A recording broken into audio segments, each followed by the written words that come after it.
Doctor Yunus দেশের ক্ষমতা গ্রহণ করেছেন এবং দেশ চালাচ্ছেন, কেমন চালাচ্ছেন? ডক্টর ইউনূস কি আপনার মতে কেমন?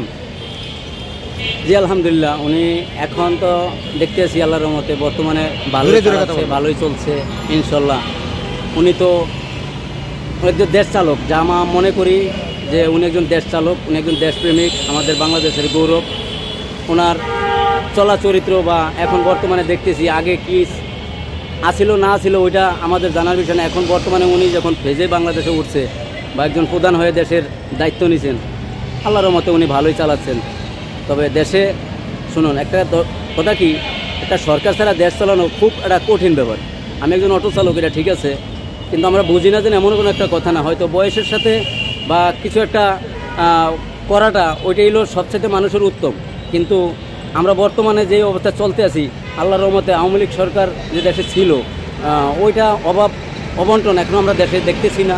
মোটামুটি আলহামদুলিল্লাহ উনি ভালোই চালাচ্ছে, আমরাও চলতে পারছি। দ্রব্যমূল্য মোটামুটি আল্লাহ দিলে নিয়ন্ত্রণে আছে, বা প্রশাসনিক দিক দিয়ে উনি নিয়ন্ত্রণে আছে, সব কিছু দিক দিয়ে উনি, আমি চাই যে উনি সংস্কার করিয়া উনি ভালোভাবে একটা দেশের সুষ্ঠু নির্বাচন এই দেশে দেব, এইটাই আমাদের জনগণের প্রত্যাশা ওনার কাছে।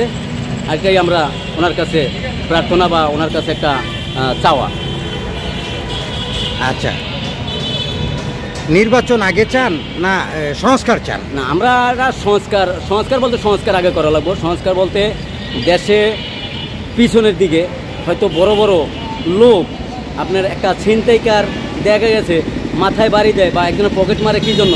পেটের ক্ষুধায়, তার সংসার চালাইতে পারছে না, এই জন্য একটা পকেট মাইরা 2000, 5000, 10,000 টাকা নিয়ে একটা মোবাইল বিক্রি করে নিয়ে তার তেমন সংসার চালায়। বা সে একজন নেশাখোরই হোক, দেখতেছি তো রোডে ঘাটে নেশাখোর হয়, তারা তো চুরি চিন্তাই করে।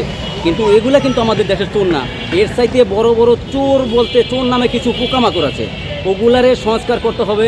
সংস্কার করিয়া দেশের কীভাবে দেশ চালানো যায়, কিভাবে কি করা যায়, কিভাবে নির্বাচন দেওয়া যায়, ওইটা ডক্টর ইউনূস সাহেব ইনশাল্লাহ এখন ভালো বোঝে বা ভালো বুঝবে। আমরা চাই যে উনি দেশে ভালো করে সংস্কার করে তারপর দেশে নির্বাচন দেয়। আমরা সংস্কার আগে চাই, তারপরে নির্বাচন।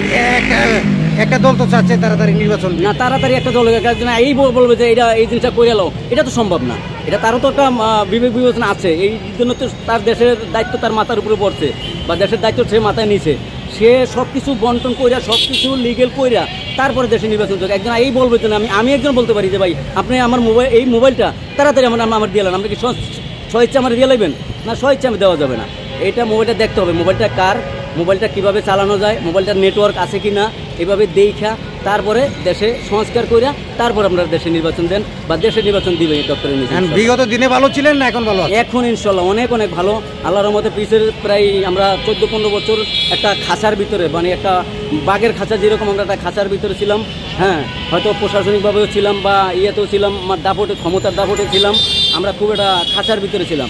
এখন আমরা উদমনে চলতে পারি, উদমনে খাইতে পারি, হ্যাঁ, আমরা আমাদের বাজার টাজার আমরা করতে পারি, হ্যাঁ, আমাদের দ্রব্যমূল্যের দাম নিয়ন্ত্রণে আছে, আমরা সব কিছু মেয়ে বাচ্চা বউ বাচ্চা নিয়ে আমরা আল্লাহর রহমতে ভালোই চলতে পারি, ভালোই খেতে পারি ইনশাল্লাহ। আপনার পরিচয়টা বলুন।